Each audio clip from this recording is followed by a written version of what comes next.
বিসমিল্লাহির রহমানির রহিম। আসসালামু আলাইকুম প্রিয় শিক্ষার্থীবৃন্দ, আমি মোহাম্মদ ফখরুদ্দিন তোমাদেরকে নবম দশম শ্রেণীর গণিত ক্লাসে স্বাগত জানাচ্ছি। আমাদের আলোচনার বিষয় বাস্তব সংখ্যা। আমরা গত দুই ক্লাসে পার্ট 1 ও পার্ট 2 সম্পর্কিত আলোচনা শেষ করেছি। আজকে আমরা পার্ট 3 অর্থাৎ সৃজনশীল ও বহু নির্বাচনী প্রশ্নের সমাধান নিয়ে আলোচনা করব। প্রথমেই আমরা দেখে নিব এই অধ্যায়ের কিছু গুরুত্বপূর্ণ প্রশ্নাবলী। গুরুত্বপূর্ণ প্রশ্নগুলির মধ্যে খেয়াল করো, 1 নম্বরে আছে প্রমাণ করো যে √2, √3, √5, √7, √17 একটি অমূলদ সংখ্যা। এ ধরনের প্রমাণ, এটাই গুরুত্বপূর্ণ প্রশ্ন। পরীক্ষাতে প্রায় এ ধরনের প্রশ্ন থাকে। 2 থেকে 4 পর্যন্ত দুইটি বাস্তব সংখ্যার মাঝে মূলদ ও অমূলদ সংখ্যা নির্ণয়, এ ধরনের সমস্যা সমাধান পরীক্ষায় আসে। এরপরে আছে 5 নাম্বার, দেখাও যে কোনো বেজোড় স্বাভাবিক সংখ্যার বর্গ একটি বেজোড় সংখ্যা। 6, দেখাও যে কোনো বেজোড় স্বাভাবিক সংখ্যার বর্গকে 8 দ্বারা ভাগ করলে প্রতি ক্ষেত্রে ভাগশেষ 1 হবে। 7, যোগ করো 8 0.3 কে 0.22 দ্বারা ভাগ করো। তাহলে এই প্রশ্নগুলি তোমাদের জন্য বেশি গুরুত্বপূর্ণ। এই প্রশ্নগুলির মাঝ থেকে পরীক্ষায় সাধারণত প্রশ্ন করা হয়। এখন আসো আমরা কয়েকটি গুরুত্বপূর্ণ সৃজনশীল প্রশ্নের সমাধান করব। দুইটি গুরুত্বপূর্ণ সৃজনশীল প্রশ্নের সমাধান করব। তোমাদের অনুশীলনী 22 নম্বর প্রশ্নে আছে √5 ও 4 দুইটি বাস্তব সংখ্যা। ক, কোনটি মূলদ ও কোনটি অমূলদ নির্দেশ করো। খ, √5 ও 4 এদের মধ্যে দুইটি অমূলদ সংখ্যা নির্ণয় করো। গ, প্রমাণ করো যে √5 একটি অমূলদ সংখ্যা। তাহলে আমরা এই সমস্যাটার সমাধান কিভাবে করতে পারি? কয়ে খেয়াল করো, আমাদেরকে কি করতে হবে, কোনটি মূলদ আর কোনটি অমূলদ তা চিহ্নিত করতে হবে, নির্দেশ করতে হবে। আসো আমরা কয়ের উত্তর নিয়ে আলোচনা করব। এখানে √5 একটি অমূলদ সংখ্যা, কারণ পূর্ণবর্গ নয় এমন যে কোনো সংখ্যার বর্গমূল অমূলদ সংখ্যা। 4 একটি মূলদ সংখ্যা, কারণ সকল স্বাভাবিক সংখ্যা মূলদ সংখ্যা। সুতরাং √5 এখানে অমূলদ সংখ্যা, 4 হচ্ছে মূলদ সংখ্যা। এরপরে আসো খ নম্বর প্রশ্নের উত্তর আমরা কিভাবে করব। ক্ষয়ে আছে √5 ও 4 এদের মধ্যে দুইটি অমূলদ সংখ্যা নির্ণয় করো। প্রথমে দেখো √5 কে আমরা লিখতে পারি 2.23606 ... এটা আমরা ক্যালকুলেটরের সাহায্যে এই মানটা পেতে পারি। আর 4 ইকুয়াল আমরা লিখতে পারি 4। এখন খেয়াল করো 2 এবং 4 এর মাঝে অসংখ্য সংখ্যা বিদ্যমান। আমরা যদি একটা পূর্ণ সংখ্যা নিই, 2 এবং 4 এর মাঝে পূর্ণ সংখ্যাটা হচ্ছে 3। তাহলে আমরা দুইটি সংখ্যা ধরে নিই, a ইকুয়াল 3.01001001 ... b ইকুয়াল 3.0200200002 ... এখানে a ও b দুইটি অমূলদ সংখ্যা, কারণ সংখ্যা দুইটি অসীম অনাবৃত দশমিক ভগ্নাংশ, যাদেরকে দুইটি পূর্ণ সংখ্যার অনুপাত আকারে লেখা যায় না। আবার a ও b সংখ্যা দুইটি √5 থেকে বড় এবং 4 থেকে ছোট। সুতরাং নিম্ন অমূলদ সংখ্যা দুইটি হবে 3.01001001 ... ও 3.0200200002 ... এরপরে আসো ঘ নাম্বারে প্রশ্ন খেয়াল করো, প্রমাণ করো যে √5 একটি অমূলদ সংখ্যা। এই প্রশ্নটা আমরা তোমাদের গত ক্লাসে অনুশীলনীর 9 নম্বর এর ক প্রশ্নের সমাধান আমরা করেছিলাম, সেখানে তোমাদের আলোচনা করা হয়েছে। তোমরা গত ক্লাসের 9 নম্বর প্রশ্নের ক এর উত্তর দেখে গ নম্বর প্রশ্নটি সমাধান করে নিবে। এরপরে আসো আমরা আরেকটি সৃজনশীল প্রশ্ন নিয়ে আলোচনা করব, যেটা দিনাজপুর বোর্ড 2016 সালে পরীক্ষায় এসেছে।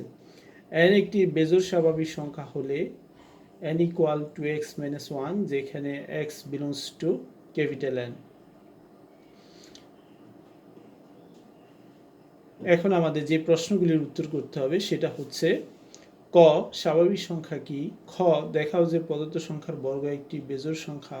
গ, দেখাও যে প্রদত্ত সংখ্যার বর্গকে r দ্বারা ভাগ করলে প্রতি ক্ষেত্রে ভাগশেষ 1 হবে। এখন আমরা ক এর উত্তর করব। ক, আমরা জানি 1 2 3 4 dot dot dot dot dot ইত্যাদি সংখ্যাগুলিকে স্বাভাবিক সংখ্যা বা ধনাত্মক অখণ্ড সংখ্যা বলে। অর্থাৎ স্বাভাবিক সংখ্যার সেটকে n দ্বারা প্রকাশ করা হয়। স্বাভাবিক সংখ্যার সেটকে n দ্বারা প্রকাশ করা হয়, অর্থাৎ n equal 1 2 3 4 dot dot dot. এরপরে খ নাম্বারটা দেখো, দেখাও যে প্রদত্ত সংখ্যার বর্গ একটি বেজোড় সংখ্যা। এখন আমাদের যে সংখ্যাটা দেওয়া আছে সেটা আমরা প্রথমে লিখব n equal to x minus 1। তাহলে তার বর্গ হবে n square equal to x minus 1 whole square, যেটাকে আমরা সরল করে লিখতে পারি 4x into x minus 1 plus 1। এখানে লক্ষণীয় 4x ইন্টু x মাইনাস 1 এই সংখ্যাটি 2 দ্বারা বিভাজ্য, কারণ 4 2 দ্বারা বিভাজ্য। সুতরাং আমরা বলতে পারি 4x ইন্টু x মাইনাস 1 সংখ্যাটি জোড় সংখ্যা। আর আমরা জানি কোনো জোড় সংখ্যার সাথে 1 যোগ করলে যোগফল বেজোড় সংখ্যা হয়। সুতরাং n square equal 4x into x minus 1 plus 1 সংখ্যাটি একটি বেজোড় সংখ্যা। এরপরে গ নম্বর প্রশ্নটা দেখো, দেখাও যে প্রদত্ত সংখ্যার বর্গকে r দ্বারা ভাগ করলে প্রতি ক্ষেত্রে ভাগশেষ 1 হবে। আমরা এই প্রশ্নটি সমাধান গত ক্লাসে 21 নম্বর প্রশ্নের সমাধানে আলোচনা করেছি। সুতরাং তোমরা 21 নম্বর প্রশ্নের সমাধানটা দেখে গ এর উত্তর করে নেবে। এখন আসো, তোমাদের জন্য কিছু গুরুত্বপূর্ণ সৃজনশীল প্রশ্ন বাড়ির কাজ থাকবে, তোমরা এগুলি করে নিবা। রাজুক কলেজের অর্ধবার্ষিক পরীক্ষা 2019 সালে দেওয়া হয়েছে n ইকুয়াল 2x মাইনাস 1, যেখানে n belongs to capital N এবং p ইকুয়াল √3। কয়ে যোগ করো 0.67 পূর্ণপূণিক প্লাস 2.15 পূর্ণপূণিক 6 পূর্ণপূণিক। খ, দেখাও যে n এর বর্গকে r দ্বারা ভাগ করলে প্রতি ক্ষেত্রে ভাগশেষ 1 হবে। গ, দেখাও যে p একটি অমূলদ সংখ্যা। অনুরূপভাবে রাজুক কলেজ 2018 সালে অর্ধবার্ষিক পরীক্ষায় যে প্রশ্নটি আসছে সেটা হচ্ছে 2 নম্বর। 3 নম্বরে আসছে রাজুক কলেজে 2017 সালে যে প্রশ্নটি আসছে সেই সৃজনশীল প্রশ্নটি এখানে দেওয়া হলো। তাহলে তোমরা এই 3টি প্রশ্ন বাসায় করে নেবে। এখন আসো আমরা বহু নির্বাচনী প্রশ্ন নিয়ে আলোচনা করব।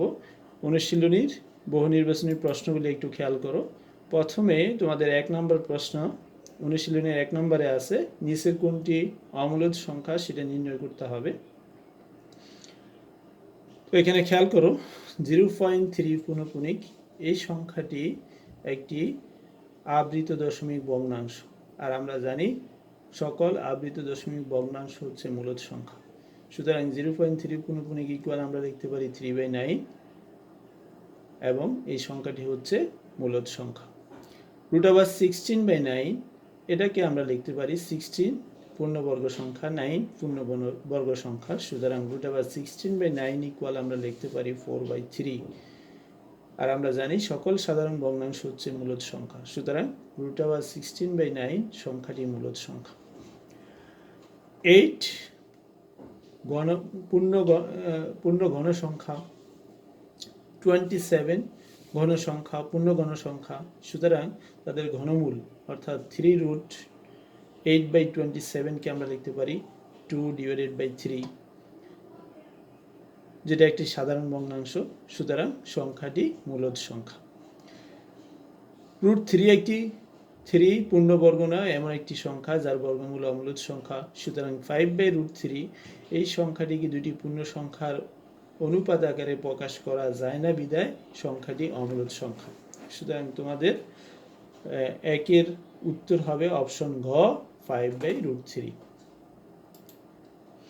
এরপরে 2 নম্বর কোশ্চেনটা দেখো, এ বি সি ডি চারটি ক্রমিক স্বাভাবিক সংখ্যা হলে নিচের কোনটি পূর্ণবর্গ সংখ্যা? আমরা উদাহরণ 2-এ শিখে এসেছি যে কোনো চারটি ক্রমিক স্বাভাবিক সংখ্যার গুণফলের সাথে এক যোগ করলে যোগফল একটি পূর্ণবর্গ সংখ্যা হবে। তাই A B C D plus 1 একটি পূর্ণবর্গ সংখ্যা। যেমন আমরা যদি নেই 2, 3, 4, 5 চারটা ক্রমিক স্বাভাবিক সংখ্যা নেই, তাহলে আমরা লিখতে পারি 2 × 3 × 4 × 5 প্লাস 1 ইকুয়াল 121 ইকুয়াল 11 স্কোয়ার। এটি একটি পূর্ণবর্গ সংখ্যা। সুতরাং 2-এর উত্তর হচ্ছে অপশন গ, A B C D plus 1।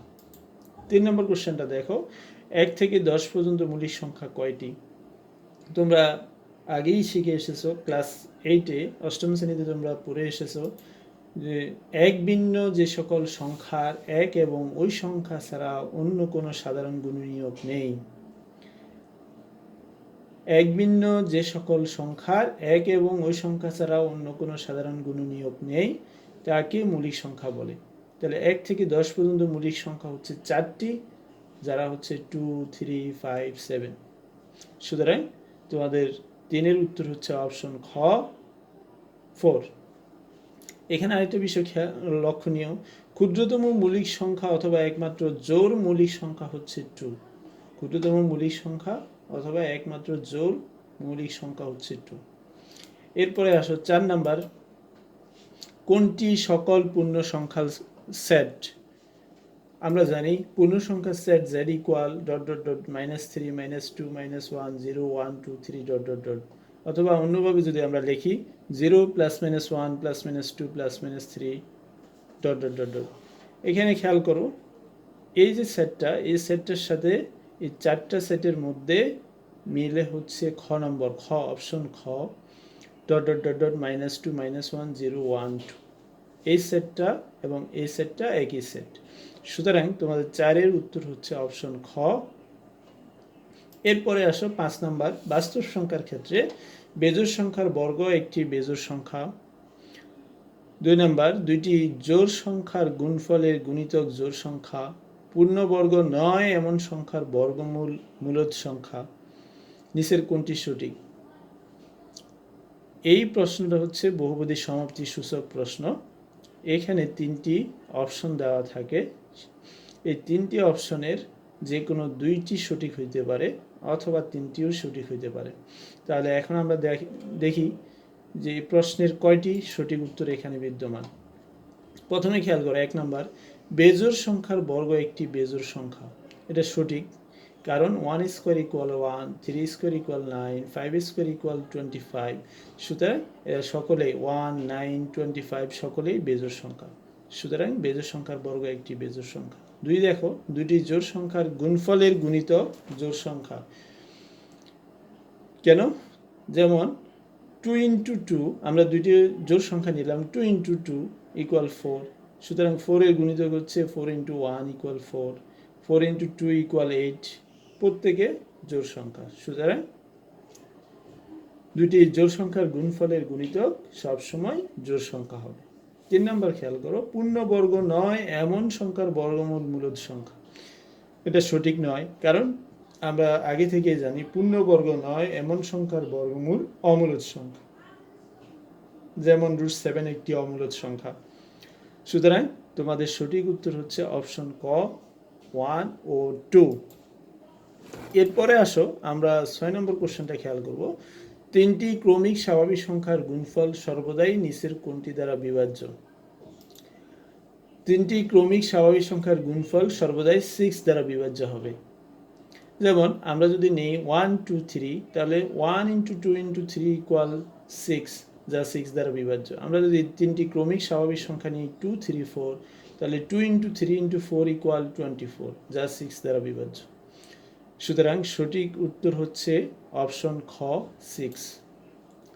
7 number, A O B দুইটি ক্রমিক জোড় সংখ্যা হলে নিচের কোনটি বেজোড় সংখ্যা? জোড় সংখ্যার বর্গ সর্বদাই জোড় সংখ্যা হয়। আমরা জানি জোড় সংখ্যার বর্গ সর্বদাই জোড় সংখ্যা। সুতরাং এ স্কোয়ার ও বি স্কোয়ার দুইটি জোড় সংখ্যা।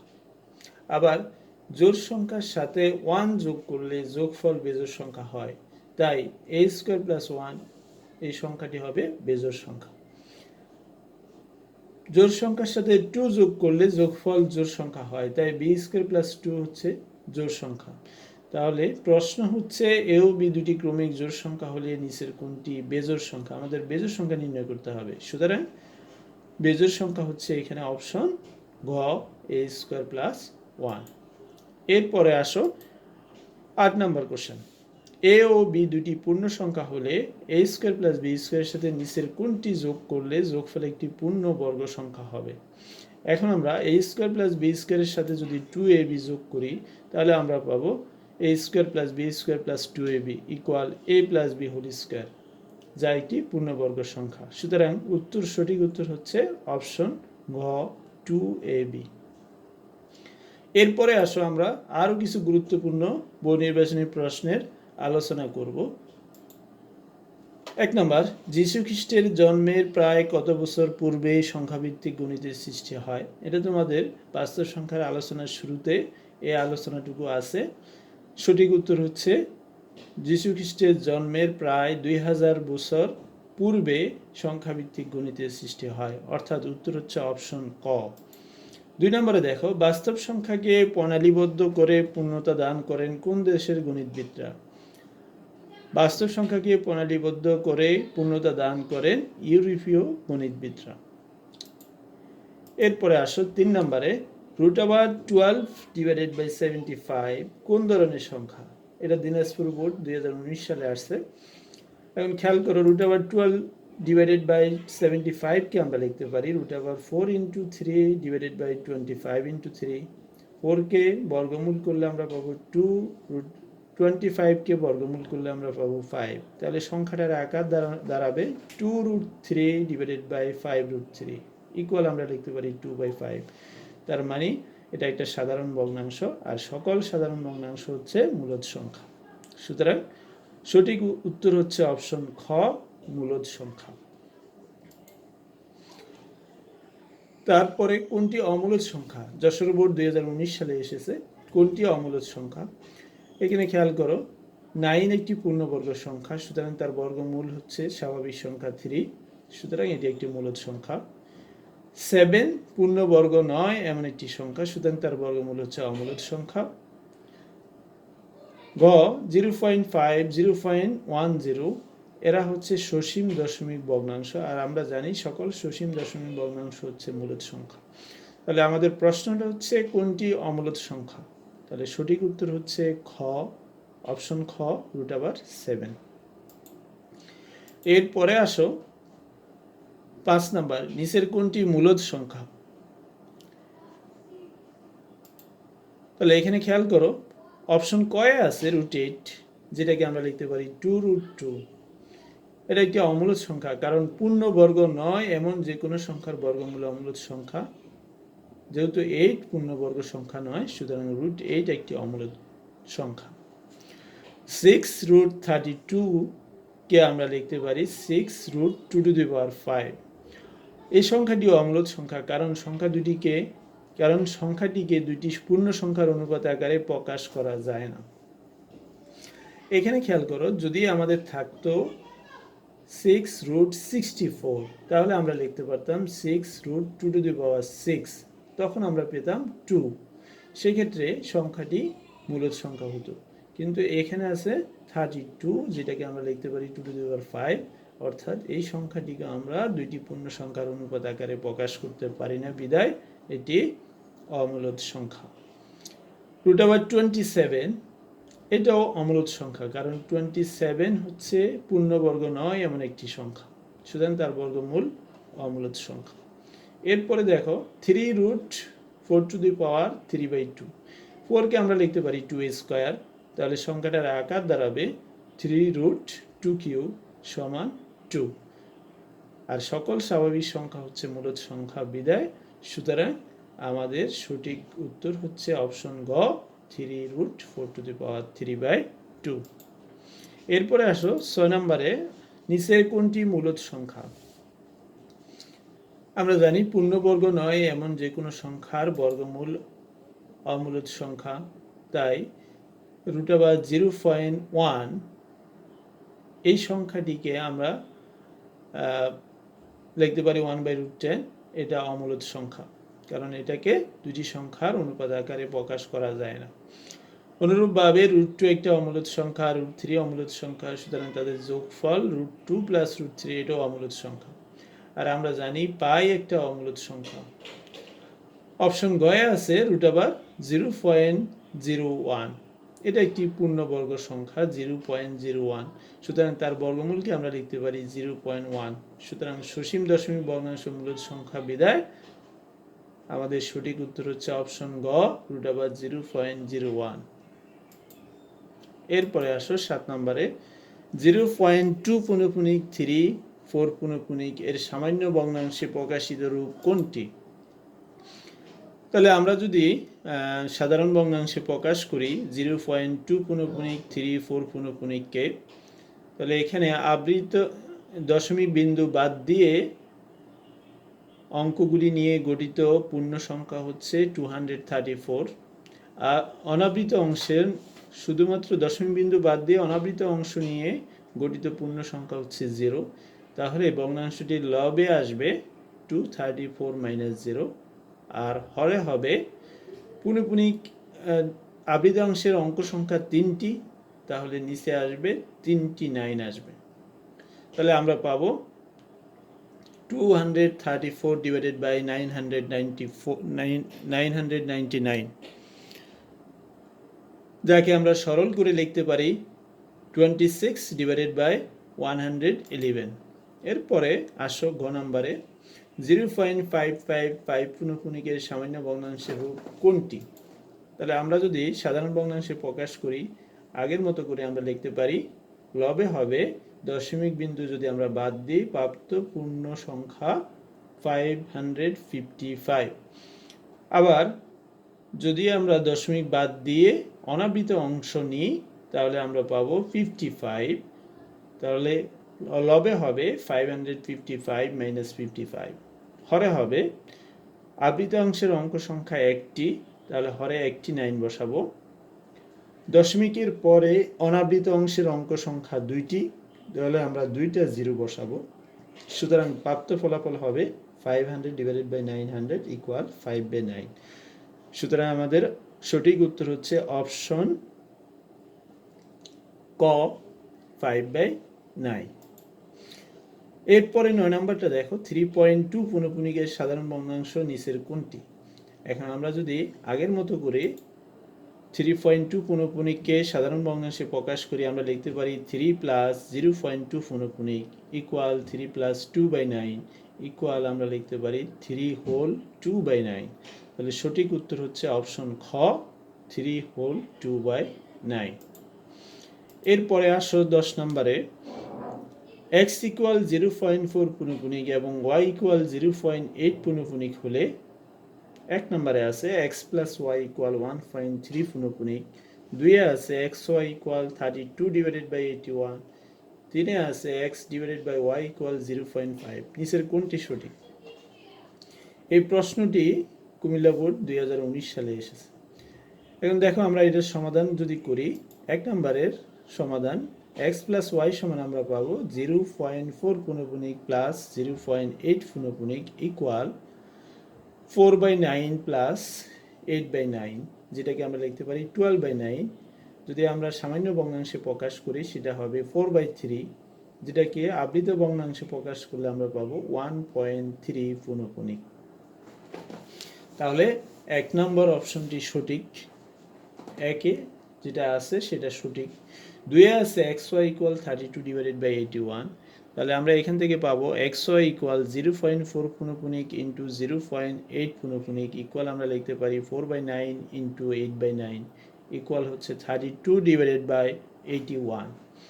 3 এ আছে x / y = 0.4 / 0.8 4/9 / 8/9। এটাকে যদি আমরা সরল করি আমরা পাবো 1/2, যেটাকে আমরা দশমিকে লিখলে পাবো 0.5। তাহলে অপশন 1, 2 ও 3 তিনটাই সঠিক। সুতরাং আমাদের সঠিক উত্তর হচ্ছে অপশন ঘ 1, 2 ও 3। এরপরে আসো most important objective, A B C বাস্তব সংখ্যা এবং এ লেস দেন বি হলে, তাহলে একে আছে A C less than B C যখন সি গ্রেটার দেন 0, 2 আছে A C greater than B C যখন সি লেস দেন 0, 3 আছে A plus C less than B plus C যখন সি গ্রেটার দেন 0। নিচের কোনটি সঠিক? এখন খেয়াল করো, আমরা বাস্তব সংখ্যার মৌলিক বৈশিষ্ট্যের মধ্যে পড়ে এসেছি, যদি কোনো অসমতার উভয় দিকে কোনো ধনাত্মক সংখ্যা গুণ করা হয় তাহলে ওই অসমতার চিহ্নের কোনো পরিবর্তন হয় না। এখন এখানে যে অসমতাটা দেওয়া আছে এ লেস দেন বি, এই অসমতার উভয় পাশে আমরা সি যদি গুণ করি তাহলে অসমতার চিহ্ন পরিবর্তন হবে না যখন সি গ্রেটার দেন 0। তার মানে সি যেহেতু গ্রেটার দেন 0, তখন অসমতাটা হবে a C less than B c. তার মানে 1 সঠিক। 2 আছে A C greater than B C যখন সি লেস দেন 0, অর্থাৎ সি যদি ঋণাত্মক হয় তাহলে উভয় পক্ষে যদি আমরা সি দ্বারা গুণ করি তাহলে অসমতার চিহ্ন পরিবর্তন হয়ে যাবে। এখানে লেস দেন আছে, হবে গ্রেটার দেন, তার মানে তখন হবে a C greater than B C যখন সি লেস দেন 0। আবার ধনাত্মক হোক ঋণাত্মক হোক যাই হোক না কেন, যদি কোনো অসমতার উভয় পক্ষে একই সংখ্যা যোগ করা হয় তাহলে তার চিহ্নের কোনো পরিবর্তন হয় না। সুতরাং আমরা এখান থেকে লিখতে পারি A plus C less than B plus C. অর্থাৎ তোমাদের 1, 2 ও 3 তিনটি সঠিক। তাহলে সঠিক উত্তর অপশন ঘ 1, 2 ও 3। তাহলে আমাদের সৃজনশীল এবং বহু নির্বাচনী প্রশ্নের আলোচনা আমরা আজকে এখানেই শেষ করছি। বাস্তব সংখ্যার আলোচনা আমরা এখানেই শেষ করতেছি। তোমরা এই আলোচনাগুলি, যে ক্লাসগুলি নেওয়া হলো, এই ক্লাসগুলি যদি মনোযোগ সহকারে দেখো এবং বাসায় একটু প্র্যাকটিস করো তাহলে এই অধ্যায় থেকে তোমাদের পরীক্ষায় উত্তর করতে আর কোনো সমস্যা হবে না আশা করি ইনশাআল্লাহ। তাহলে সবাই ভালো থাকো এই কামনা করে আজকের মতো এখানেই শেষ করছি। সবাইকে ধন্যবাদ।